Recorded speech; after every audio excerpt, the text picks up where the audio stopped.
Hi friends, once again welcome to my channel. और यहाँ पे हम आधार और ईपीआईसी लिंकिंग की बात करेंगे। एक इम्पॉर्टेंट न्यूज़ आई है, तो सबसे पहले बेसिक इन्फॉर्मेशन को कवर कर लेते हैं। दैट इलेक्शन कमीशन ने एक मीटिंग होल्ड करने की बात करी है, जिसमें होम मिनिस्ट्री, लॉ मिनिस्ट्री और यूआईडीआई। अब यूआईडीआई का फुल फॉर्म ध्यान रखिएगा, unique identification authority of India, एक स्टैट्यूटरी बॉडी है, ठीक है। तो law ministry, home ministry, UIDAI बैठ के डिस्कस करने वाले हैं कि आधार को जब हम वोटर आईडी कार्ड से लिंक करते हैं तो उसमें क्या क्या चैलेंजेस हो सकते हैं और वो कितना मैंडेटरी है, क्यों करना ज़रूरी है। और ये जो चीज़ हम कर पा रहे हैं, कैसे आधार को वोटर आईडी से लिंक कर पा रहे हैं, ये रिप्रेजेंटेशन ऑफ पीपल्स एक्ट 1951 में एक अमेंडमेंट हुआ था 2021 में, जहाँ पे डुप्लीकेशन ऑफ वोटर आईडीज को बचाने के लिए आधार नंबर के साथ लिंक कर दो। बिकॉज आधार आइडेंटिटी तो यूनिक होती है, तो उसको इलेक्टो वोटर लिस्ट के साथ कर दोगे तो एक इंटीग्रेशन क्रिएट हो जाएगा। आपको पता है कि आइडेंटिटी का प्रूफ है आधार कार्ड, सिटीजनशिप का प्रूफ नहीं है, रेसिडेंस का प्रूफ नहीं माना जाता है, लेकिन आइडेंटिटी का प्रूफ माना जाता है। तो आइडेंटिटी को वोटर आईडी से रिलेट करने के लिए ये amendment representation of people act 1951 में किया गया था। इलेक्टोरल्स फोटो आइडेंटिटी कार्ड, ये फुल फॉर्म भी बहुत इंपॉर्टेंट है, इलेक्टोरल्स फोटो आइडेंटिटी कार्ड्स। और इसको वॉलेंटरी रखा गया है, यानी जो लिंक कराना चाहता है वही कराए आधार नंबर। और 2022 से ये चीज़ चल रही है। तो इस मीटिंग में मिल कौन कौन रहा है, तो की डिग्निटरीज के नाम जैसे chief election commissioner Gyanesh Kumar, other two election commissioner Sukhbir Singh Sandhu and Vivek Joshi. You need to remember these three things. अब यहाँ पे एक चीज़ और नोट करने वाली है कि इलेक्शन कमीशन ऑफ इंडिया जो है, it's a 3 member body, not a 1 member body. तो 3 इलेक्शन कमिश्नर्स हैं हमारे, एक हैं ज्ञानेश कुमार, दूसरे हैं सुखबीर सिंह संधू और तीसरे हैं विवेक जोशी, जो कि होम सेक्रेटरी गोविंद मोहन के साथ मिलेंगे। लेजिस्लेटिव डिपार्टमेंट के सेक्रेटरी राजीव मनी से मिलेंगे और यूआईडीएआई के सीईओ भवनेश कुमार से मिलेंगे 18 मार्च को, डिस्कस करने के लिए।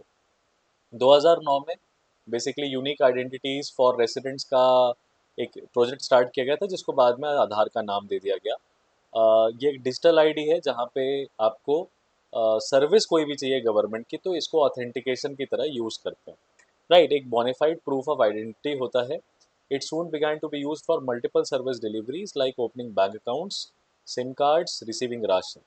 डिजी locker, e KYC, e signature, ये सब आधार के साथ ही डेवलप हुआ है। आधार रजिस्ट्रेशन वॉलेंटरी है, लेकिन अब इसका जो स्कोप है वो एक्सपैंड कर दिया गया। अब यहाँ पे हमारे पास एक क्वेश्चन है, जिसमें पहला क्वेश्चन ये है कि दो स्टेटमेंट्स हैं। Aadhaar can be used as proof of citizenship. दूसरा, Aadhaar number once issued can not be deactivated even by UIDAI. तो अपने को बताना है कि कौन सा स्टेटमेंट सही है, कौन सा स्टेटमेंट गलत है। आप अपना ऑप्शन चूज कर सकते हैं, मैं आपको आंसर बता सकता हूँ कि पहला स्टेटमेंट जो है वो गलत है, दूसरा स्टेटमेंट है वो भी गलत है। क्यों? क्योंकि आधार नंबर एक बार इशू कर दिया गया तो डीएक्टिवेट किया जा सकता है, जैसे किसी पर्सन की डेथ हो जाए तो नंबर डीएक्टिवेट कर देंगे, और प्रूफ ऑफ सिटीजनशिप नहीं होता है, तो इसलिए इसका करेक्ट आंसर होगा डी। दूसरा क्वेश्चन है, who among the following is the correct chief election commissioner of India? Gyanesh Kumar, Sukhbir Singh Sandhu, Vivek Joshi और राजीव कुमार। आंसर आपको पता है, ज्ञानेश कुमार। अगला क्वेश्चन है, who among the following is the current minister of law and justice? Arjun Ram Meghwal, Jeetram Manjhi, Kiren Rijiju या ज्योतिरादित्य सिंधिया? इसका भी आंसर बहुत सिंपल है, अर्जुन राम मेघवाल। नेक्स्ट क्वेश्चन पे देखेंगे, इलेक्शन कमीशन ऑफ इंडिया के ऊपर अपने पास कुछ स्टेटमेंट्स हैं, और पूछ रहा है कि कौन से स्टेटमेंट्स सही हैं, कितने स्टेटमेंट सही हैं। तो एक परमानेंट और इंडिपेंडेंट कॉन्स्टिट्यूशनल बॉडी है, पहला स्टेटमेंट सही है। आर्टिकल 324 के अंदर स्टैब्लिश की गई थी, दूसरा स्टेटमेंट भी सही है। It does not oversee the elections of municipalities and panchayat, तीसरा स्टेटमेंट भी सही है। It oversees the functioning of elected MPs under MP local area development schemes, MP LAD scheme.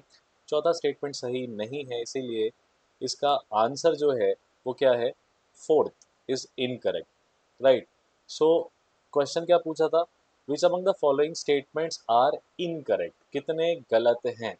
एक ही गलत है, बाकी तीन तो सही है ना, इसीलिए इसका आंसर ए था। अब देखिए कितना ज़्यादा घुमा रहे हैं इस सवाल में आपको, कि फ्लो में अगर आप कर रहे हैं तो आप गलती करने के चांसेस जो हैं आपके ज़्यादा रहेंगे। वेल, अगर आपको ये टॉपिक इंटरेस्टिंग लगा है तो चैनल को सब्सक्राइब कर लीजिएगा। कमेंट सेक्शन में मुझे ज़रूर बताइएगा कि आपको इस तरह के वीडियोस और चाहिए। ये जनरली इन्फॉर्मेटिव वीडियोस हैं, NDA, SSC, UPSC, state PCSC, कोई भी एग्जामिनेशन आप देंगे तो वहाँ पे ये बेसिक इन्फॉर्मेशन आपके पास होना चाहिए। Well, this was Harshvardhan Tripathi signing off from today's analysis. I'll see you guys in the next.